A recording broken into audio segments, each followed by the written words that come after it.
Hello दोस्तों। Good evening, नमस्कार। आप सभी का एक बार फिर से बहुत बहुत स्वागत है आप सभी के अपने यूट्यूब चैनल परीक्षा की शिक्षा में। उम्मीद करता हूँ, आशा करता हूँ आप सभी जो है स्वस्थ हैं और अपनी तैयारी में जो है मस्त हैं। तो जो भी क्लास में फर्स्ट टाइम आए हैं, पहली बार है, नए हैं, उन सबको बता दें हमारे चैनल पर आपकी जो है बीएड प्रेस परीक्षा 2025 की जो आपकी तैयारी साथ रेगुलर बेसिस पे करवाई जाए। तो जिसे भी तैयारी पूरी करनी है, कंप्लीट करनी है, चैनल को सब्सक्राइब करके आप लोग हमारे साथ जुड़ जाइए। क्लास का समय देखिए, जीके जीएस की जो क्लास है सुबह 10 बजे, रीजनिंग की जो क्लास है दोपहर को 1 बजे, कला वर्ग की जो क्लास है शाम को 4 बजे, हिंदी की जो क्लास है शाम को 7 बजे हमारे चैनल पर देखने को मिलती है। तो आप सबको इसी टाइम पर क्लासेस से जुड़ना है, तैयारी को पूरा कंप्लीट करना है। नीचे डिस्क्रिप्शन आपको इंस्टाग्राम टेलीग्राम का लिंक मिलेगा। तो इंस्टाग्राम पे आप हमें फॉलो कर लेंगे, टेलीग्राम चैनल को ज्वाइन करेंगे। टेलीग्राम चैनल पर डेली बेसिस पे क्लास का अपडेट और बाकी जो एग्जाम का अपडेट है टेलीग्राम चैनल के माध्यम से आप सभी को मिल जाएगा। ठीक है, तो आप लोग इतना काम कर लेंगे, चलेंगे क्लास से स्टार्ट करेंगे। एक एक क्वेश्चन आपके एग्जाम के लिए बहुत इंपॉर्टेंट है, ध्यान से एक क्वेश्चन को देखिएगा, उत्तर देने की कोशिश करते हुए आगे बढ़ते हुए चलेंगे। ठीक है, और क्लास स्टार्ट करने से पहले जिसने अभी तक देखिए क्लास को लाइक नहीं किया है, क्लास को लाइक करेंगे। जिसने अभी तक क्लास को शेयर नहीं किया है, तो जो भी आपके भाई बहन है उनके साथ अपना क्लास जो है शेयर कर दीजिएगा। और जिसने अभी तक चैनल को सब्सक्राइब नहीं किया, वो लोग जो है चैनल को सब्सक्राइब कर देंगे। क्या देखो, भारतीय संविधान में 73वें संविधान संशोधन में कौन सी अनुसूची जोड़ी गई थी, बताइए। भारतीय संविधान में 73वें संविधान संशोधन में कौन सी अनुसूची जोड़ी गई थी? इसका राइट आंसर क्या हो, तो इसका राइट आंसर हो जाएगा साथी 11वीं अनुसूची जोड़ी गई थी। ठीक है, ऑप्शन नंबर जो सी दिया गया आपका राइट आंसर। भारतीय संविधान के 73वें संविधान संशोधन के अंतर्गत जो 11वीं अनुसूची वर्ष 1992 में जोड़ी गई थी, जो पंचायती राज्य से संबंधित है। ठीक है, 9वीं अनुसूची प्रथम संविधान संशोधन के द्वारा वर्ष 1951 में, 10वीं अनुसूची 52वें संविधान संशोधन द्वारा 1985 में, तथा 12वीं अनुसूची आपके 74वें संविधान संशोधन के द्वारा वर्ष 1992 में जोड़ी गई थी। ठीक है, क्लियर है सभी को सबके बारे में। देखिए, 9वीं अनुसूची की बात करें तो आपका प्रथम संविधान संशोधन 1991 में जोड़ी गई थी। ठीक है, 10वीं अनुसूची की बात करें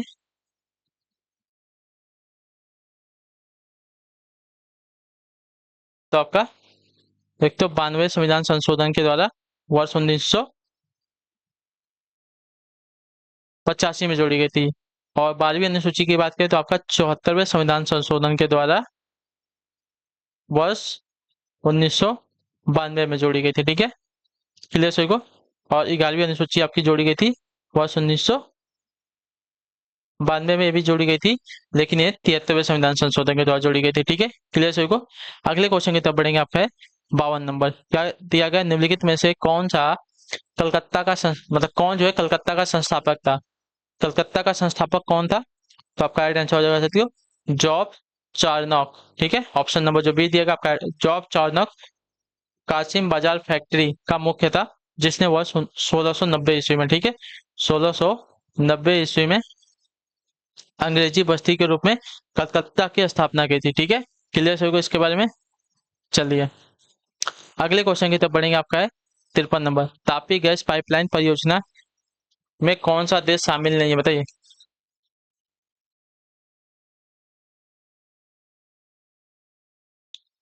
जल्दी से उत्तर, तापी गैस पाइपलाइन परियोजना में कौन सा देश शामिल नहीं है? तो इसका राइट आंसर आपका हो जाएगा साथियों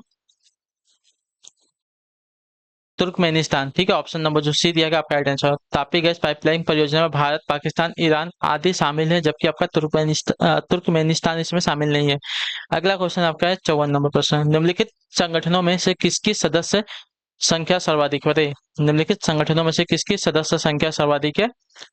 तो अपेक की। ठीक है, अपेक में आपके 21 देश सदस्य हैं। ठीक है, दक्षेस की बात करें, दक्षेस में आपके 8 देश सदस्य हैं। ओशियान की बात करें तो ओशियान में आपके 10 देश सदस्य हैं। ठीक है, और ओपेक की बात करें तो ओपेक में कुल आपके 13 हैं। ठीक है, और एपेक की बात करें तो एपेक में आपके कुल 21 देश सदस्य हैं। क्लियर होगा इसके बारे में।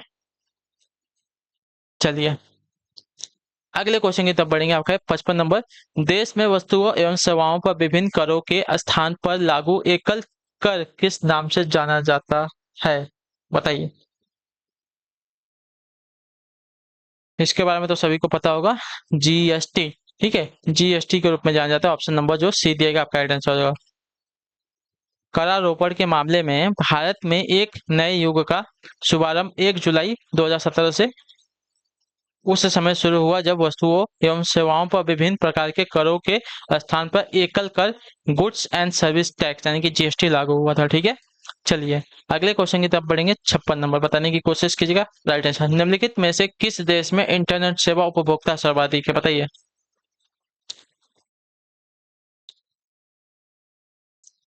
तो आपका राइट आंसर हो जाएगा चीन में। ठीक है, चीन में जो है 77.2 करोड़ लोग जो है इंटरनेट सेवा उपयोग करते हैं। ठीक है, भारत में आपके कुल है 46 करोड़, 46.1 करोड़। ठीक है, अमेरिका की बात करें तो आपका 31.2 करोड़ लोग हैं जो इंटरनेट का उपयोग करते हैं। ठीक है, ब्राजील की बात करें तो 14.9 करोड़ हैं। ठीक है, अगला क्वेश्चन देखेंगे आपका है 57। सर्वोत्तम किस्म वाला कोयला कौन सा होता है, बताइए। सर्वोत्तम किस्म वाला कोयला कौन सा होता है?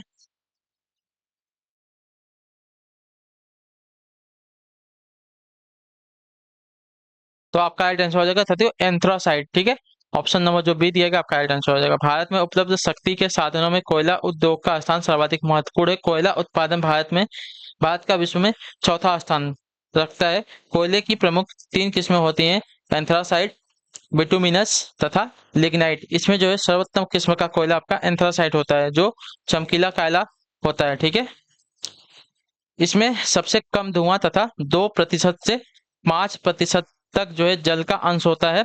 इसमें कार्बन की मात्रा आपकी 80% से लेकर 90% तक होती है।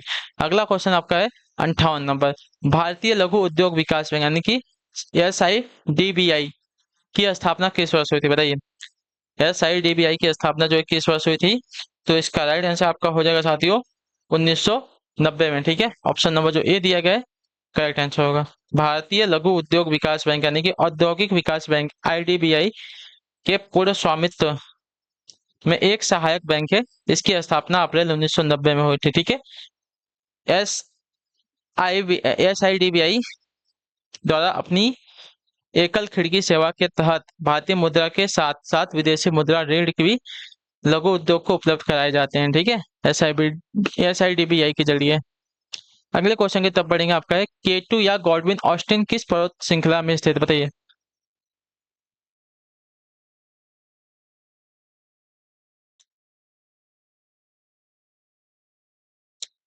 इसका उत्तर दीजिए साथियों। इसका राइट आंसर क्या होता है? इसका राइट आंसर है मध्य हिमालय। ठीक है, ऑप्शन नंबर जो बी दिया गया आपका राइट आंसर। सिंधु नदी और पामीर पठार के मध्य आपका सुदूर उत्तर में स्थित काराकोरम पर्वत श्रृंखला की सबसे ऊंची चोटी K2 या गॉडविन ऑस्टिन है। काराकोरम श्रृंखला में ही ये सियाचिन और बलतोरो हिमनद भी स्थित है। ठीक है, जबकि एक मिनट,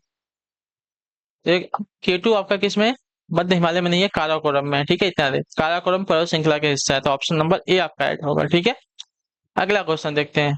60 नंबर। वर्षा वितरण के आधार पर भारत को 4 वर्षा क्षेत्रों में विभाजित किया जा सकता है। इस आधार पर अत्यधिक वर्षा वाला क्षेत्र निम्नलिखित में से कौन सा है, बताइए।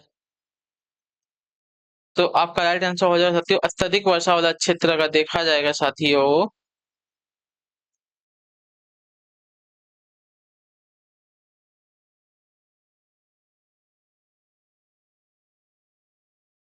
पश्चिमी घाट। ठीक है, ऑप्शन नंबर जो बी दिया गया आपका राइट आंसर होगा। क्लियर होगा इसके बारे में। पश्चिमी घाट जो है अत्यधिक वर्षा वाला क्षेत्र हो जाएगा। चलिए अगले क्वेश्चन की तरफ बढ़ेंगे। आपका है 61 नंबर। बताइएगा राइट आंसर का। निम्नलिखित में से अवशिष्ट पर्वत का उदाहरण कौन सा, बताइए। अवशिष्ट पर्वत का उदाहरण कौन सा है? तो अवशिष्ट पर्वत का उदाहरण देखना जाएगा साथियों, तो देखिए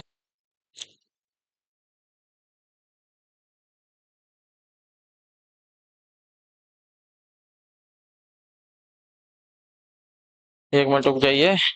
चलिए, अवशिष्ट पर्वत का उदाहरण आपका स्पेन में सियरा नवादा व स्कॉटलैंड की उन्नत भूमि है। ठीक है, अवशिष्ट पर्वत का उदाहरण आपके स्पेन में सियरा नवादा व स्कॉटलैंड की उन्नत भूमि को कहा जाता है। अगले क्वेश्चन की तरफ बढ़ेंगे।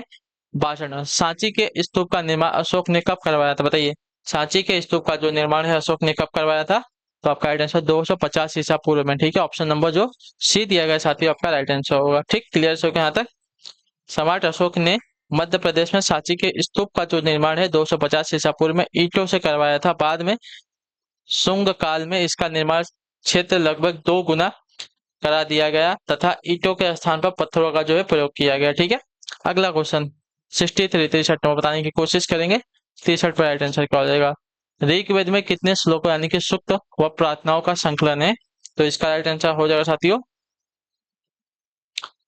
1028। ऑप्शन नंबर जो बी दिया गया आपका राइट आंसर होगा। ऋग्वेद जो है हिंदू देवी देवताओं अग्नि, वायु, अरुण, सूर्य, सोम, उष्मा को समर्पित प्रार्थनाओं का संग्रह है। इसमें आपके 1028 श्लोक यानी कि सूक्त व प्रार्थनाएं संकलित है।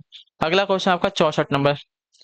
कानपुर का भीतरगांव स्थित मंदिर किस काल का उदाहरण है? बताइए जल्दी से इसका उत्तर दीजिए आप लोग, और मुझे 1 मिनट का टाइम।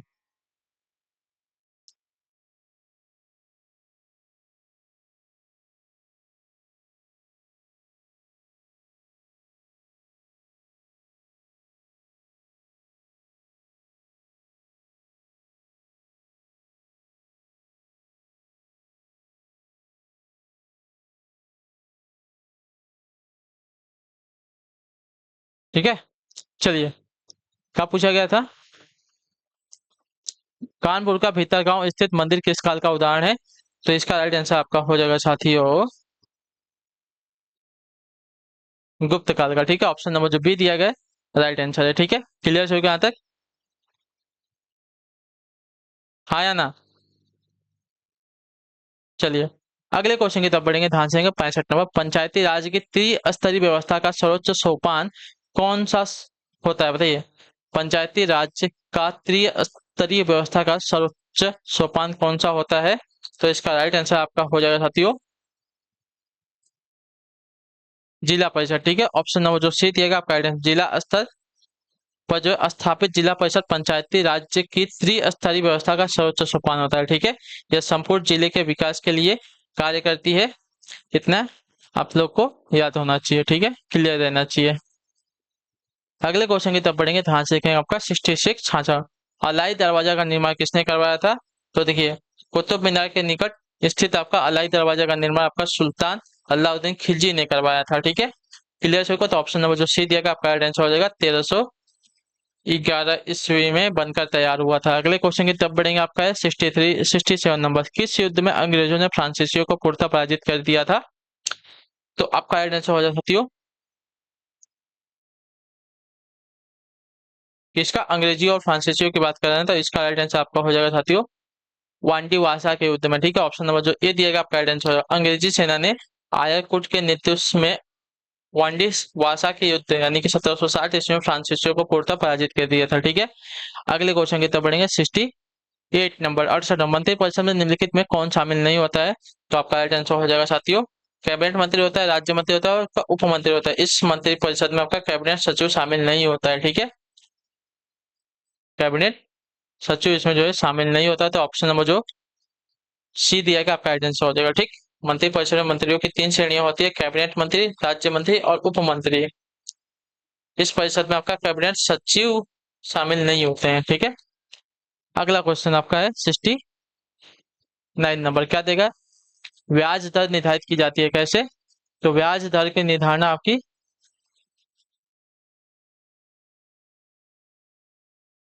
व्यावसायिक बैंकों के द्वारा। ठीक है, ऑप्शन नंबर जो डी दिया गया आपका राइट आंसर। बैंक दर का निर्धारण आरबीआई के द्वारा, जबकि ब्याज दर का निर्धारण आपका वाणिज्यिक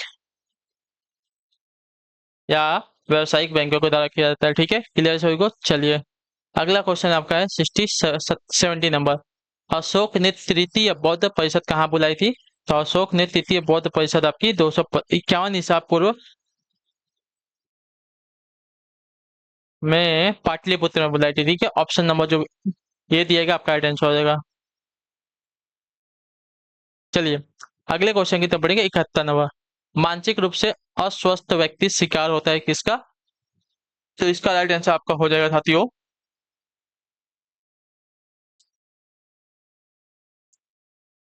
कुंठा का, भग्नाशा का, तनाव का, इन सभी का। ठीक है, तो ऑप्शन नंबर डी राइट होगा।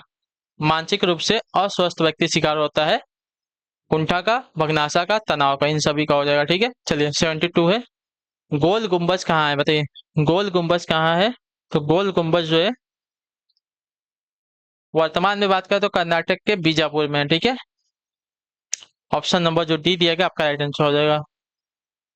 गोल गुंबज का निर्माण 17वीं शताब्दी में बीजापुर राज्य के आदिल शाही वंश के शासक मोहम्मद आदिल शाह ने करवाया था। ठीक है, अगला क्वेश्चन 73, महात्मा गांधी ने नमक सत्याग्रह का अंतिम लक्ष्य क्या था? महात्मा गांधी के नमक सत्याग्रह का अंतिम लक्ष्य था साथियों भारत के लिए पूर्ण स्वराज। ठीक है, ऑप्शन नंबर जो डी दिया गया आपका राइट आंसर होगा। ठीक, क्लियर हो गया इसके बारे में। महात्मा गांधी ने नमक सत्याग्रह का अंतिम लक्ष्य महात्मा गांधी के नमक सत्याग्रह का अंतिम लक्ष्य जो है भारत के लिए पूर्ण स्वराज प्राप्त करना था। ठीक है, क्लियर सभी को। 74 नंबर, वस्त्रों के लिए कपास की खेती का आरंभ सर्वप्रथम किया गया था मिस्र में, पोटामिया में, मध्य अमेरिका में या भारत में? तो इसका राइट आंसर हो जाएगा साथियों,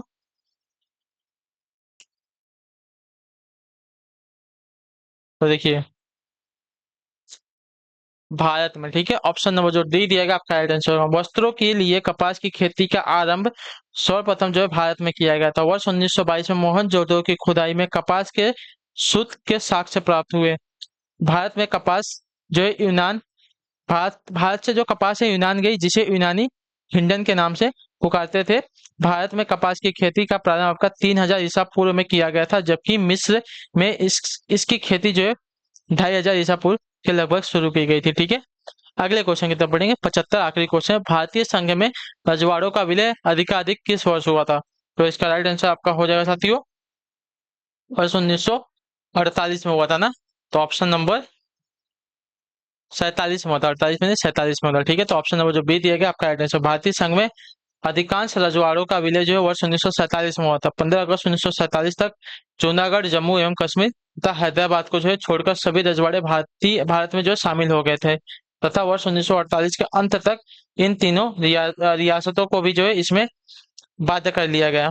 सरदार वल्लभ भाई पटेल राष्ट्रीय अस्थायी सरकार के रियासती विभाग के कार्यवाहक थे। इनके नेतृत्व में ही भारतीय संघ में विभिन्न रियासतों का जो है विलय हुआ था। ठीक, चलिए तो इसी के साथ जो आपकी क्लास है आज की यहीं पे पूरी हो गई, कंप्लीट हो गई। आई होप कि आपको क्लास जो साथियों अच्छी लगी है, पसंद है तो क्लास को लाइक कर दीजिएगा। चैनल पर पहली बार तो चैनल को सब्सक्राइब कर दीजिएगा, और अपना जो फीडबैक है क्लास का नीचे कमेंट में बता के जाएगा। तो हम आपसे मिलेंगे आपकी अगली क्लास में, तब तक के लिए टाटा बाय बाय, जय हिंद जय भारत। आप सभी का क्लास से जुड़ने के लिए बहुत बहुत ही धन्यवाद साथियों।